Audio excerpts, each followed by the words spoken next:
Shalom Bapak Ibu Saudara yang terkasih di dalam nama Tuhan Yesus.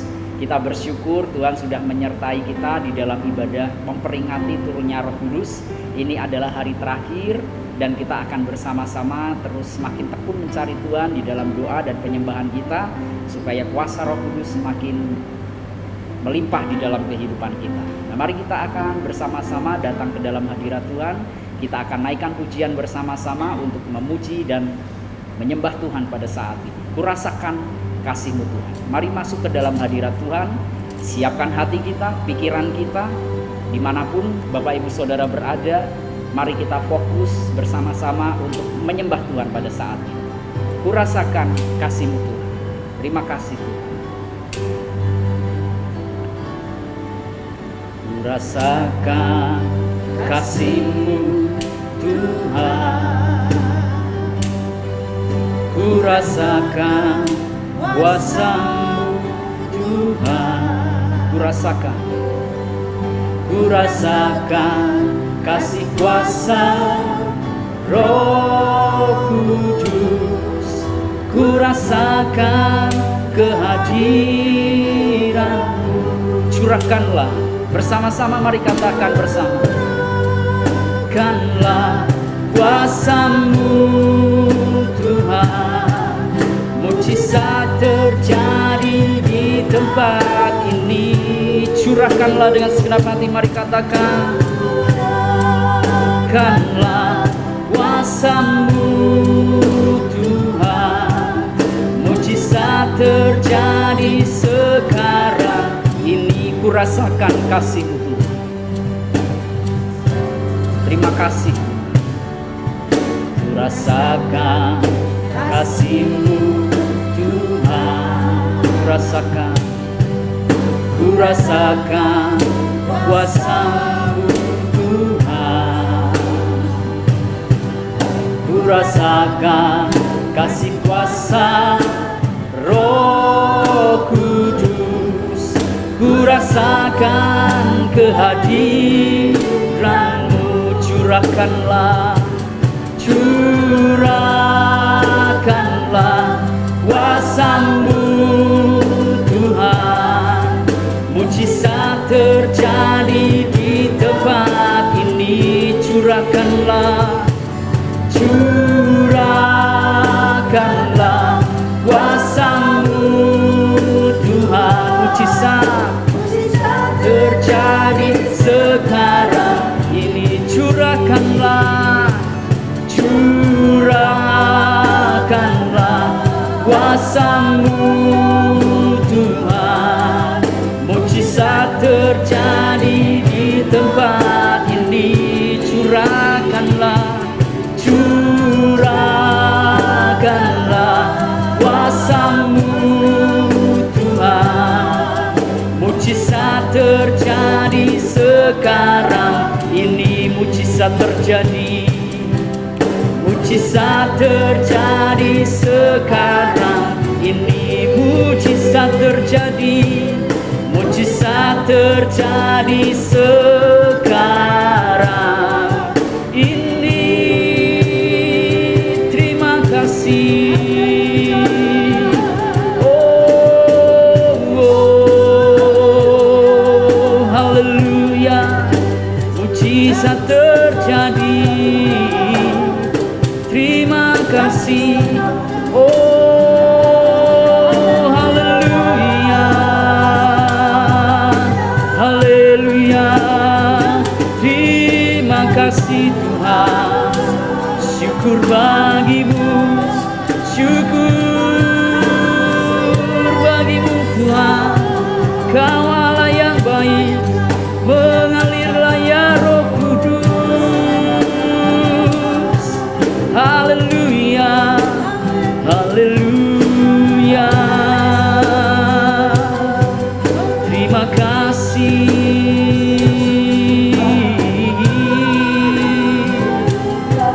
Oh, haleluya. Terima kasih Tuhan. Syukur bagimu Tuhan. Curahkanlah Roh-Mu. Oh, Mari jemaat yang terkasih di dalam Tuhan, kita naikkan pujian ini dengan lembut. Curahkanlah kuasa-Mu Tuhan. Curahkanlah kuasa-Mu Tuhan. Mujizat terjadi di tempat ini. Curahkanlah kuasa-Mu Tuhan. Mujizat terjadi sekarang ini. Mujizat terjadi. Mujizat terjadi sekarang ini. Mujizat terjadi. Mujizat terjadi sekarang ini. Kami percaya oleh kuasa Roh Kudus, mujizat Tuhan terjadi di dalam kehidupan kami. Amen. Di dalam nama Tuhan Yesus. Dan kami siap untuk mendengar firman-Mu ya Tuhan pada saat ini. Di dalam nama Tuhan Yesus. Amin. Shalom Bapak Ibu Saudara yang terkasih di dalam nama Tuhan Yesus Kristus. Pada hari ini mari kita akan belajar firman Tuhan bersama, dan sebelum itu kita akan berdoa terlebih dahulu. Mari kita akan berdoa. Tuhan Allah Bapa kami yang kami sembah di dalam nama Tuhan Yesus, kami mengucap syukur pada saat ini Tuhan berikan kami kesempatan untuk banyak belajar tentang pribadi dari Allah Tritunggal, yaitu tentang Roh Kudus. Berikanlah kami hikmat dan pengertian jika sebentar kami akan mempelajari bersama-sama firman-Mu, supaya firman-Mu menjadi rema di dalam hidup kami, bisa kami mengerti, bisa kami lakukan di dalam kehidupan kami. Terima kasih Bapa, berkati kami dan pimpinlah kami di dalam mempelajari, merenungkan firman Tuhan pada saat ini. Di dalam nama Tuhan Yesus kami telah berdoa dan bersyukur. Amin. Bapak Ibu Saudara, pada saat ini saya akan mengajak kita untuk belajar firman Tuhan pada saat ini yang saya beri judul yaitu ketertiban dan keteraturan. Tema dari minggu ini, firman Tuhan hari ini yaitu karya Roh Kudus bagi jemaat. Nah, subtemanya saya beri judul tentang ketertiban dan keteraturan. Nah, saudara, tentu kita tahu bahwa bagaimana gaya hidup kita, seperti apa gaya hidup kita, menentukan seperti apa masa depan kita. Misalnya, kalau gaya hidup kita hidup dengan pola yang tidak sehat, kalau gaya hidup kita makan sembarang makanan, sering makan makanan yang kurang bergizi, kurang sehat, dan kotor, maka gaya hidup seperti itu menentukan seperti apa masa depan kesehatan kita.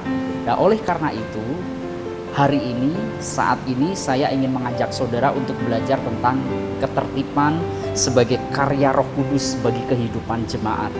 Kalau kita punya gaya hidup yang tertib, maka kita bisa menciptakan masa depan yang lebih baik, lebih indah di dalam kehidupan kita. Kalau kita tertib soal finansial, di dalam masa depan kita, finansial kita pasti akan lebih baik. Kalau kita hidup tertib dalam soal kesehatan, maka masa depan kita di dalam soal kesehatan pasti lebih baik. Nah saudara, ketertiban dan keteraturan menentukan atau salah satu faktor penentu seperti apakah masa depan kita, apakah baik atau tidak baik. Nah mari belajar bersama-sama tentang karya Roh Kudus di dalam kehidupan berjemaat, terutama dalam memberikan gaya hidup tertib dan teratur di dalam hidup kita. Nah saudara, mari lihat di dalam Kejadian pasal yang ke-6 ayat yang kedua sampai ayat yang ketiga. Nah firman Tuhan berkata seperti ini Bapak Ibu Saudara. Maka anak-anak Allah melihat bahwa anak-anak perempuan manusia itu cantik-cantik. Lalu mereka mengambil istri dari antara perempuan-perempuan itu, siapa saja yang disukai mereka. Ayat yang ketiga, berfirmanlah Tuhan, Rohku tidak akan selama-lamanya tinggal di dalam manusia, karena manusia itu adalah daging, tetapi umurnya akan 120 tahun saja. Nah saudara, dari ayat ini kita belajar Dari Kejadian pasal 6 ayat 2 sampai ayat yang ketiga, firman Tuhan mengatakan bahwa hidup tidak tertib akan membuat roh Allah undur di dalam hidup kita. Saya ulangi sekali lagi, gaya hidup yang tidak tertib, tidak teratur, tidak disiplin menyebabkan roh Allah undur di dalam hidup kita. Nah, salah satu contohnya terdapat di dalam Kejadian pasal 6 ayat 2 sampai 3. Pada waktu zaman Nabi Nuh, manusia hidup tidak tertib secara spiritual dan secara moral, saudara. Alkitab mengatakan bahwa anak-anak Allah melihat perempuan-perempuan manusia pada waktu itu, dan mereka mengambil siapa saja dari antara perempuan-perempuan itu untuk menjadi istrinya. Nah, bayangkan saudara, pada zaman Nuh manusia hidup tidak tertib di dalam soal mengambil istri. Anak-anak Allah mengambil istri orang-orang yang tidak seiman. Dan waktu itu ketika manusia tidak tertib di dalam kehidupan moralitas dan spiritualnya, bahkan Alkitab mengatakan bahwa kecenderungan manusia pada waktu itu hanya membuahkan kejahatan semata-mata.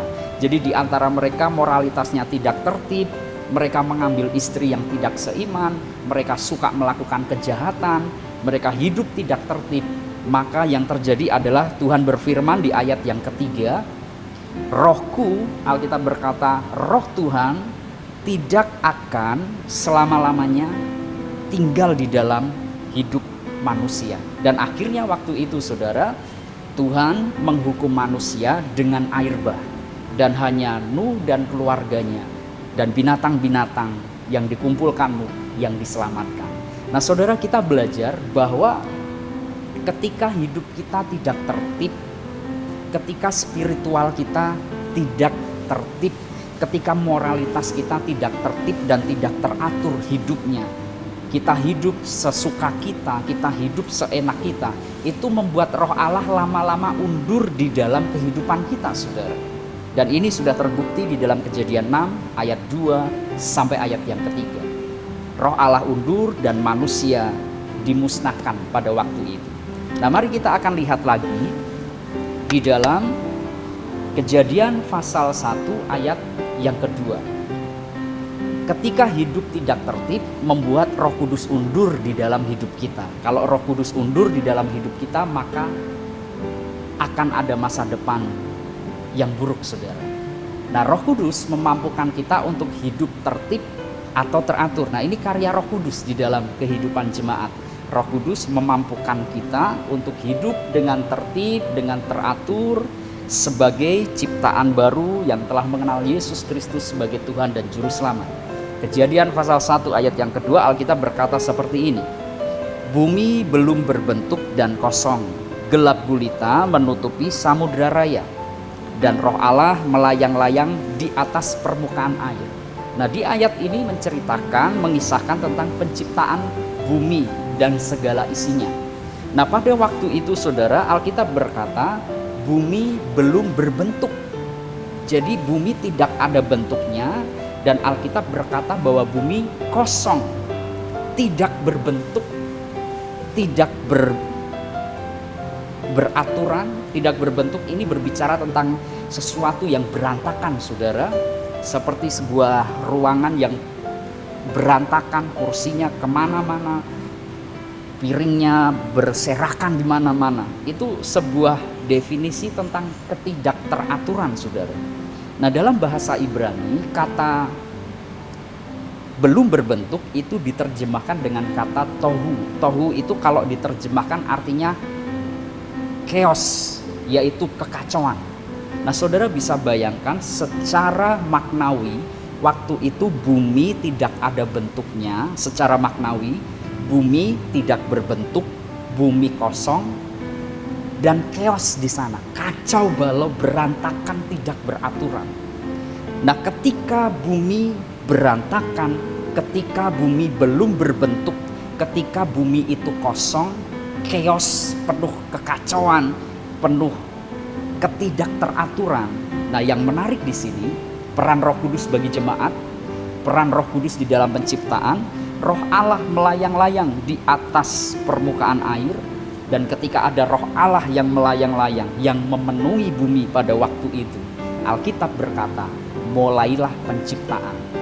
Ada terang, ada gelap, ada laut, ada daratan. Semuanya mulai teratur, saudara. Ada binatang, ada tanaman. Bumi yang kacau balau, bumi yang belum berbentuk, bumi yang kosong. Ketika ada roh Allah datang melayang-layang seperti burung merpati mungkin waktu itu. Roh Allah melayang-layang di atas permukaan air. Bumi yang keos mulai teratur kembali. Nah, saya mau mengajak Bapak Ibu Saudara pada saat ini kita belajar bahwa karya Roh Kudus di dalam hidup kita secara pribadi, ketika Roh Kudus turun atas kita, memenuhi hidup kita, memimpin hidup kita, maka kita menjadi pribadi yang dimampukan Tuhan untuk hidup secara tertib. Segala kekacauan di dalam hidup kita, kita buang. Segala sifat-sifat kita yang suka melakukan dosa, yang suka melakukan sesuatu yang menyenangkan hati kita, kita buang. Di situ kita mulai hidup dengan tertib, di situ kita hidup mulai dengan teratur. Nah, saudara, kita belajar bersama-sama ketika Roh Kudus turun atas kita, maka hidup kita lebih tertib di dalam kehidupan kita.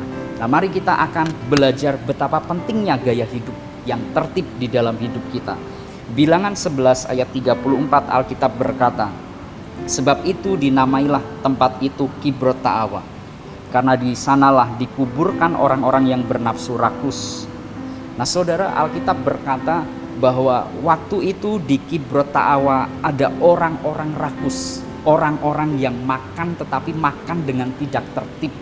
Dan ketika Tuhan melihat mereka, ketika Tuhan hendak memimpin mereka menuju ke tanah perjanjian, mereka hidup dengan tidak tertib, makan tidak tertib, rakus, masih ada makanan tetapi mereka masukkan makanan ke dalam mulut mereka. Mereka penuh dengan kerakusan. Maka Alkitab berkata, Tuhan membunuh mereka semua. Nah, saudara, kita perhatikan bahwa hidup tertib itu sangat penting di dalam kehidupan kita. Ketika kita hidup tidak tertib, Tuhan tidak berkenan di dalam hidup kita. Nah, perhatikan lagi 1 Samuel pasal 15 ayat yang ke-11. Alkitab berkata seperti ini. Aku menyesal karena aku telah menjadikan Saul raja, sebab ia telah berbalik daripadaku dan tidak melaksanakan firman-Ku. Maka sakit hatilah Samuel dan ia berseru-seru kepada Tuhan semalam-malaman. Nah, saudara, di ayat ini menceritakan juga ketika Saul tidak tertib terhadap perintah Tuhan.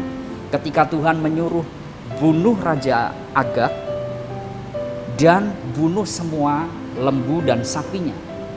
Ketika Tuhan memerintahkan seperti itu tetapi Saul tidak melakukannya.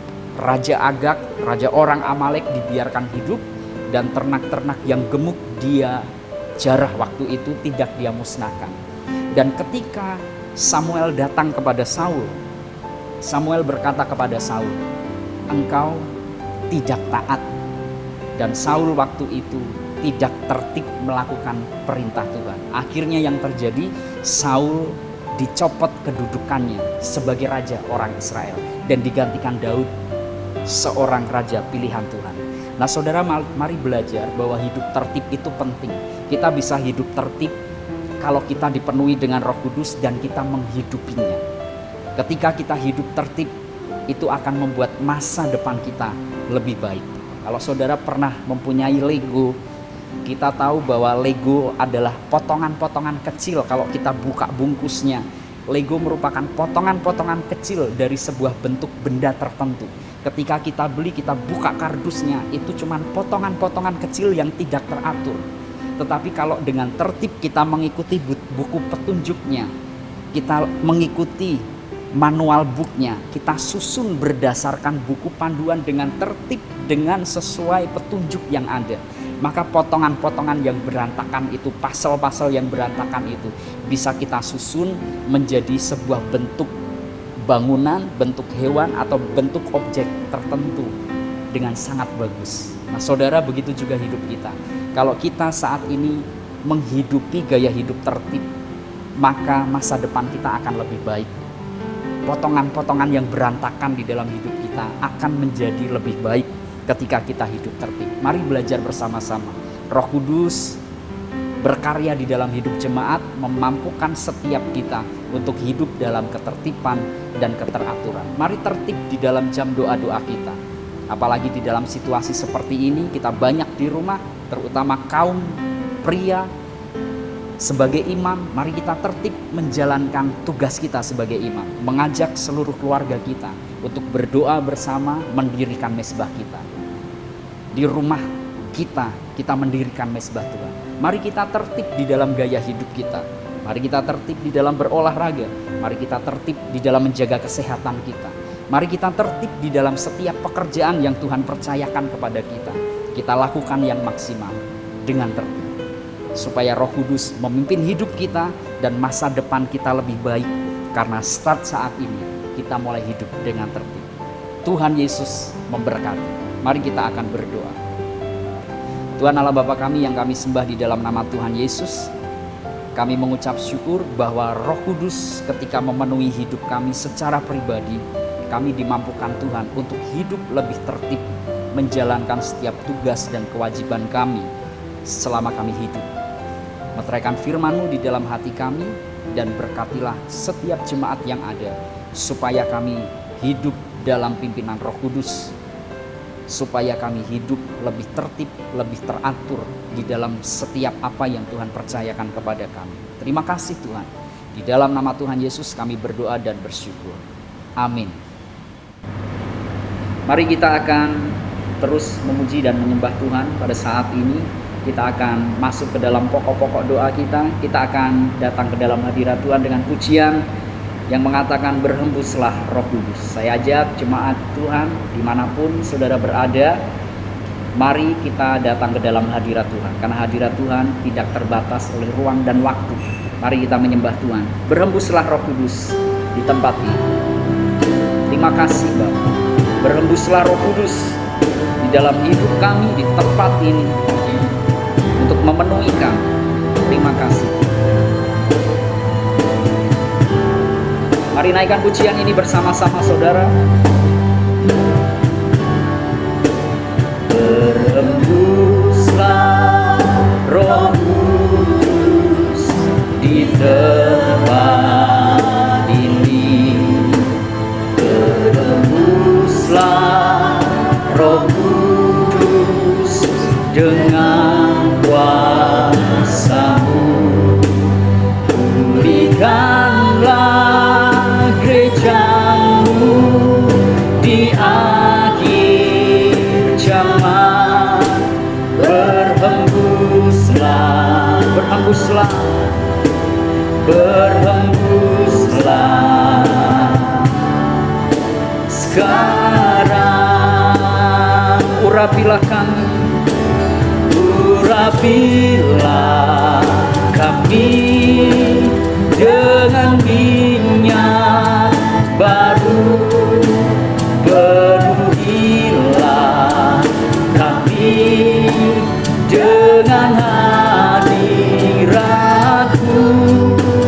Kami rindu Tuhan melihat kuasa-Mu dicurahkan di tempat ini. Berhembuslah Roh Kudus di tempat ini. Berhembuslah Roh Kudus di tempat ini. Berhembuslah Roh Kudus dengan kuasa-Mu. Pulihkanlah, pulihkanlah gereja-Mu di akhir zaman. Berhembuslah, berhembuslah sekarang. Urapilah kami ya Tuhan, urapilah kami dengan minyak baru. Penuhilah kami dengan hadirat-Mu.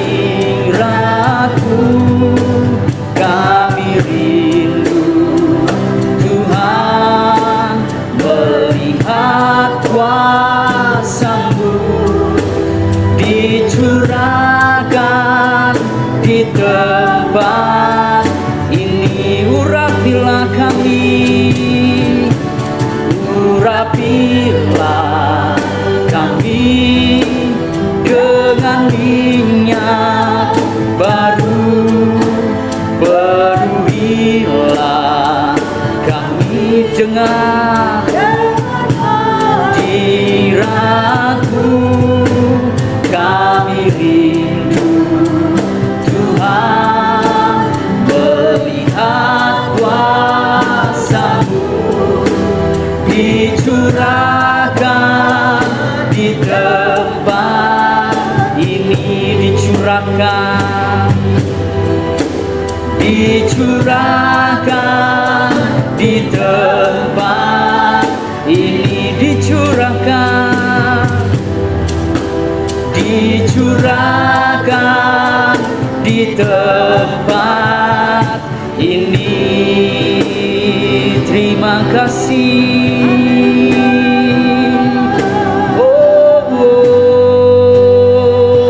Mari Bapak Ibu Saudara, bagi saudara yang ada di rumah pada saat ini, saya ajak kita semua untuk menyembah Tuhan. Biar Roh Kudus berhembus dan kuasanya dicurahkan atas kita, dan mujizat Tuhan terjadi di dalam kehidupan kita pada saat ini. Terima kasih, curahkanlah. Oh, haleluya, haleluya. Terima kasih ya Roh Kudus. Syukur bagimu Tuhan.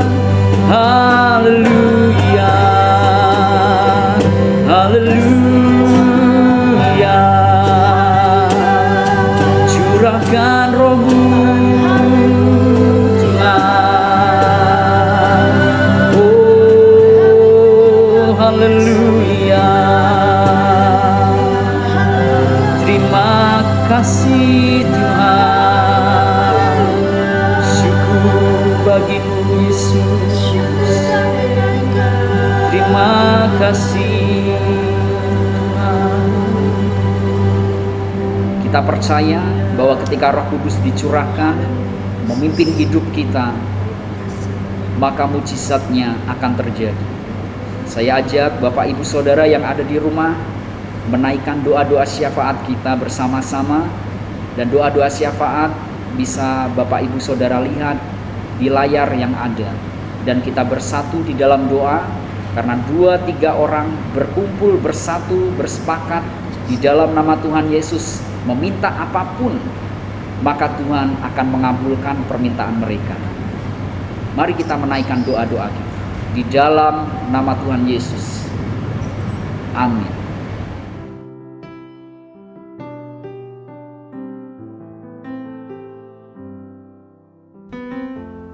Pokok doa 31 Mei 2020. Doakan untuk setiap jemaat Kia Pegangsaan, TPI Pamulang, TPI Curug, TPI Cut Mutia, supaya setiap kehidupan jemaat Tuhan dipimpin oleh Roh Kudus di dalam mengambil setiap keputusan. Berdoa juga untuk setiap jemaat supaya memiliki kehidupan doa pribadi, mesbah keluarga yang dipenuhi oleh hadirat Roh Kudus. Berdoa juga untuk suasana ibadah di Kia Pegangsaan, baik ibadah online maupun ibadah konvensional, supaya dipenuhi hadirat Roh Kudus sehingga setiap jemaat mengalami lawatan Tuhan. Berdoa untuk jemaat supaya menghidupi buah-buah roh di dalam kehidupan sehari-hari. Kita juga berdoa untuk bangsa Indonesia supaya Tuhan memberikan kemenangan di dalam memerangi wabah coronavirus. Doakan juga supaya perekonomian Indonesia kembali bangkit. Kita juga berdoa untuk setiap jemaat supaya penyembahan menjadi gaya hidup di dalam ibadah dan kehidupan doa pribadi kita. Di dalam nama Tuhan Yesus. Amin.